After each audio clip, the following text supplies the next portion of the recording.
Então, esta crise é a crise mais grave que eu conheci na minha já longa vida, de forma que é realmente um negócio muito sério.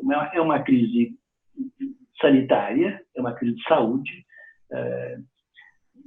Milhares e milhares de pessoas, se não milhões, vão morrer devido a ela. E é uma crise econômica, porque nós estamos tendo já a paralisação das empresas, o fechamento das lojas, e isso, então, está provocando um choque de oferta e uma grande crise de desemprego que vai levar à recessão.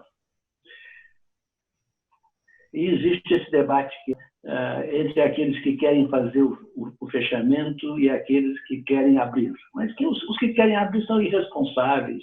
Eu acho que essa alternativa não existe, né? Todas as informações que a gente tem é de que realmente nós temos sempre que fechar no começo, né? E depois, e com isso, obter duas coisas. Uma é que o sistema de leitos e o sistema de unidades intensivas nos hospitais dê conta dos problemas. Quer dizer, se você deixa a coisa solta, você sobrecarrega o sistema de saúde e aí um monte de gente fica sem nenhum tratamento. E a segunda objetivo é que você consegue, digamos, o alongamento do processo de difusão do vírus, porque, em princípio, esse vírus tem que passar para todos, antes de acabar, ou para quase todos. Mas esse processo pode demorar menos ou mais tempo, dependendo de você fazer isolamentos ou não. Ora, demorando mais tempo, você pode, né, desenvolver uma vacina ou desenvolver um remédio, e então a vacina impede a difusão, isso realmente, e o remédio torna o vírus muito menos perigoso.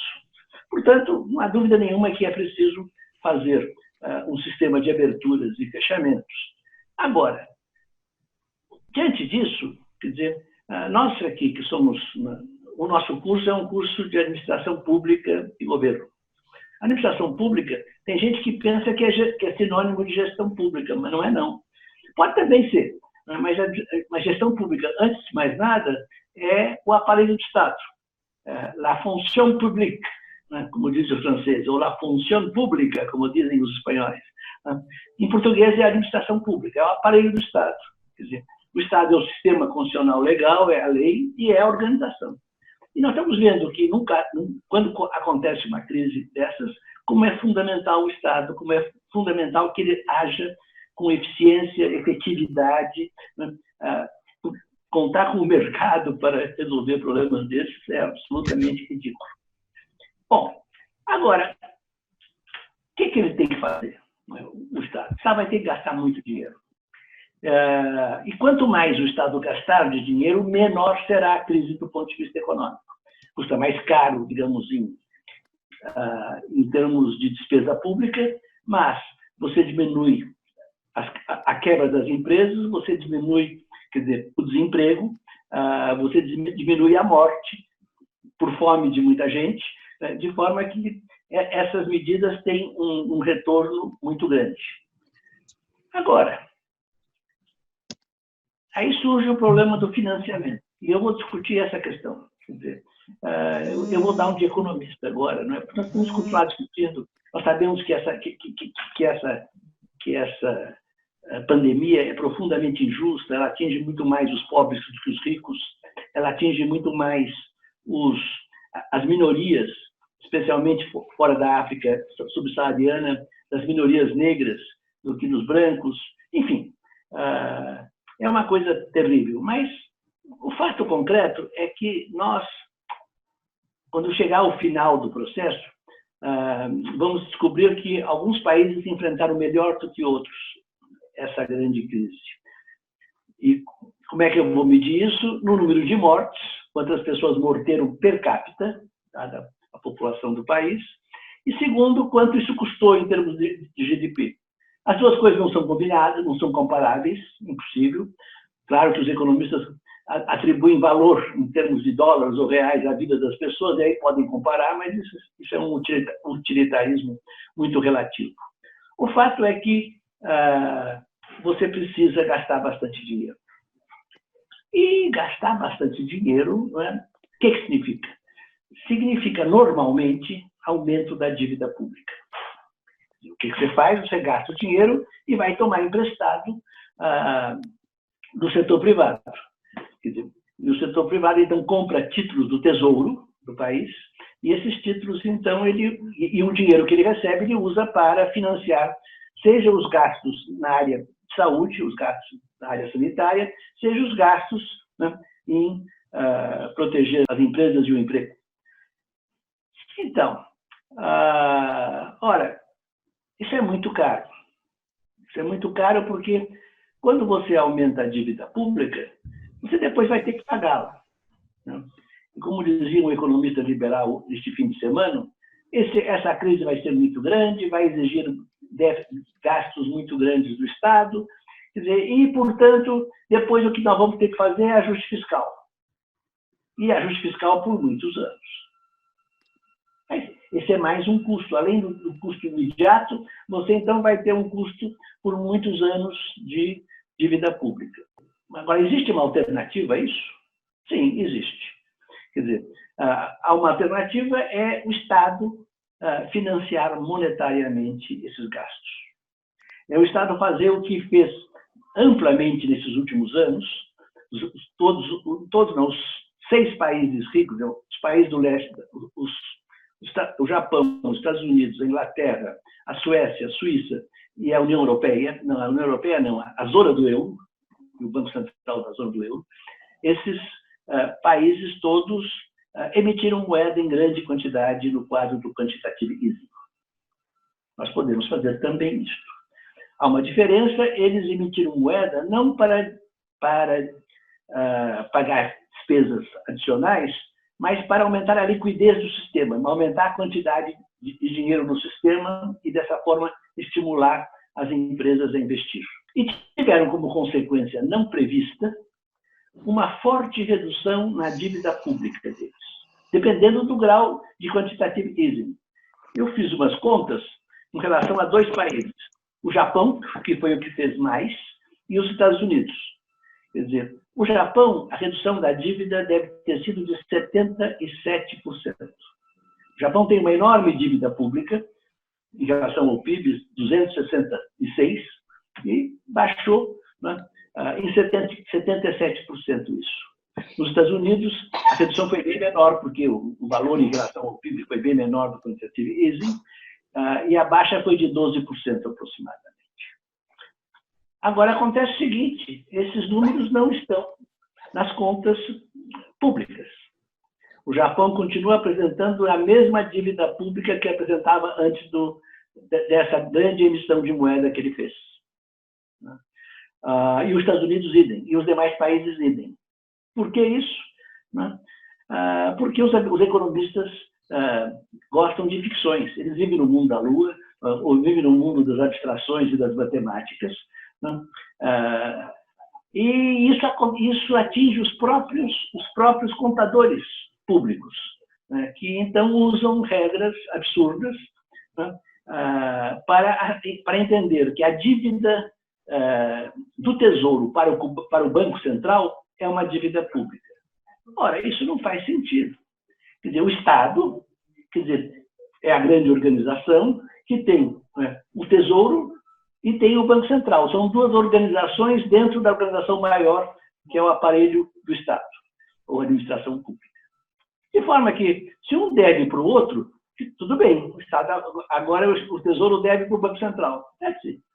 Mas não há nenhuma dívida em relação ao setor privado, não há dívida pública nenhuma. Agora, por que seria importante a gente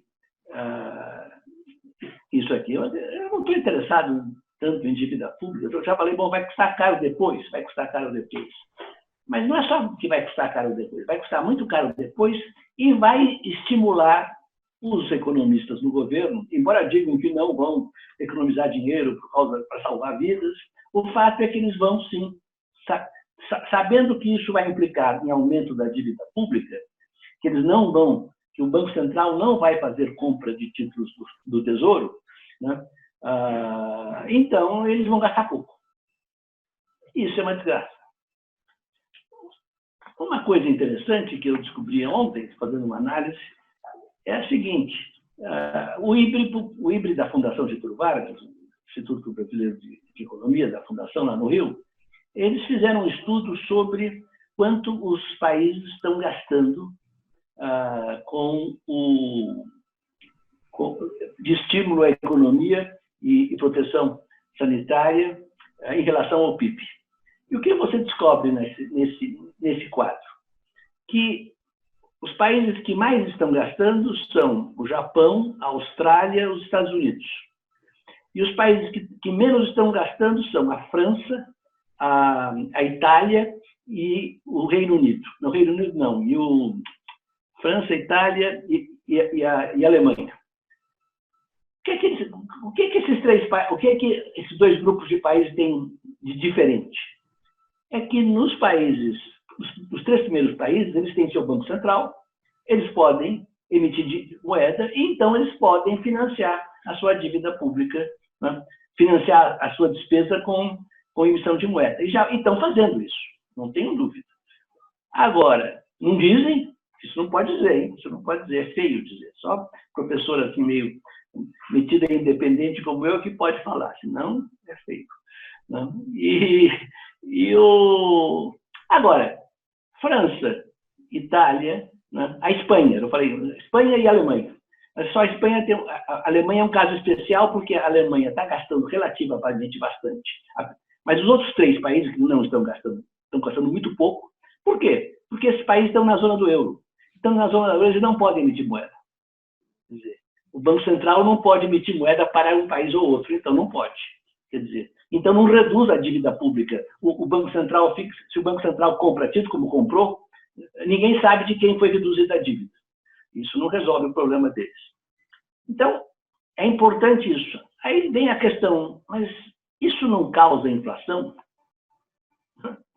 Olha, não causa em absoluto inflação.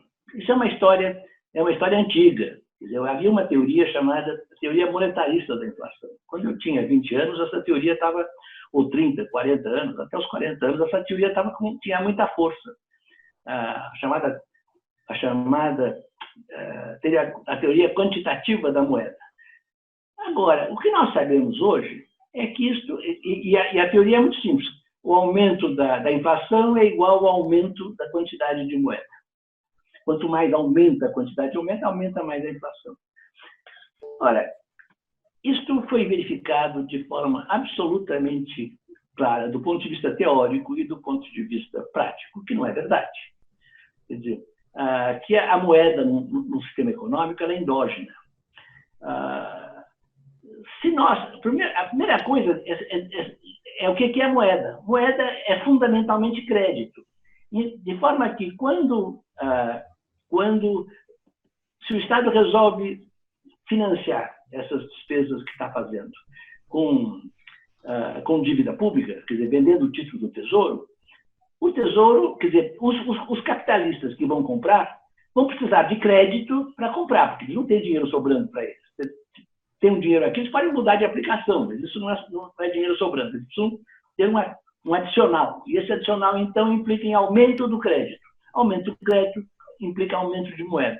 Quer dizer que nas duas alternativas, seja pela compra de títulos pelo Tesouro, ou seja pela compra pelo Banco Central, ou seja na compra de títulos pelo setor privado, o aumento da quantidade de moeda é igual.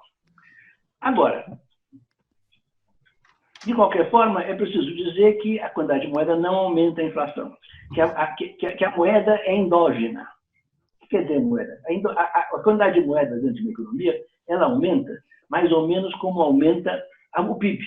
Por quê? Porque aqui uma metáfora ajuda vocês a entenderem. Quer dizer, você pode pensar a moeda como um lubrificante. Né? Você tem um motor, que é a economia, e esse motor precisa funcionar. E para funcionar, ele precisa estar lubrificado. Então, você põe óleo lubrificante nesse motor e ele funciona. Se você tira a quantidade de moeda no sistema, se você diminui a liquidez do sistema, diminui a quantidade de moeda no sistema, isso faz com que o motor pare de funcionar, possa, inclusive, quebrar. Quer dizer, para vocês terem uma ideia, e nós discutimos isso lá no começo dos anos 80, quando começou a grande inflação. Vocês sabem que o Brasil teve uma inflação altíssima, que não se media mais em termos de mês, mas em termos de ano, mas se media em termos de mês, desde 1980, 81 até 1994. Foram 14, 15 anos de altíssima inflação. E quando nós começamos a estudar isso, quer dizer, surgiu a chamada teoria da inflação inercial.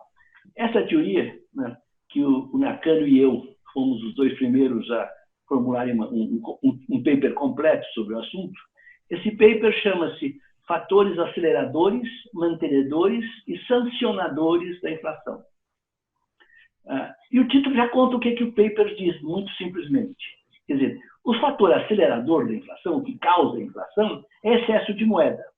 E pode também ser um choque de oferta, especialmente pode ser um monopólio conseguido por algum motivo, né, do lado da oferta. Mas, em princípio, inflação é aumento de oferta maior aumento da demanda maior que a oferta disponível, então os preços sobem. Tudo bem. O fator mantenedor era a indexação formal e informal que os agentes econômicos faziam. Não importa se houvesse demanda ou não, eles já estavam acostumados e eles olhavam a taxa, o índice de inflação e ia aumentando mensalmente em 10%, 20%, 30% ao mês os seus preços. E o que era o fator sancionador da inflação? Era a moeda. Quer dizer, a moeda é que sancionava, mantendo o grau de liquidez, mantendo o nível de lubrificação do sistema. Eu dava um exemplo naquela ocasião, embora a inflação tivesse a mais de 1000%, chegou a 5.000% ao ano, eu dava um exemplo só com uma inflação de 100%. Pensem em uma inflação de 100% e pensem, o que é absurdo, mas vamos supor que o governo conseguisse, nessa economia, manter a quantidade real de moeda absolutamente fixa durante todo o ano. No final do ano, o que aconteceria? A quantidade de moeda existente na economia teria reduzido para metade. Isso causaria uma crise de liquidez muito grande. Isso era tirar o lubrificante do sistema. Por isso, então, quer dizer, isso então mostra que essa é uma solução que devia ser adotada. E fica aqui, então, essa primeira ideia para vocês. Quer dizer, dessa maneira, nós poderemos, se nós conseguirmos isso, nós conseguiremos enfrentar a crise do Covid muito melhor.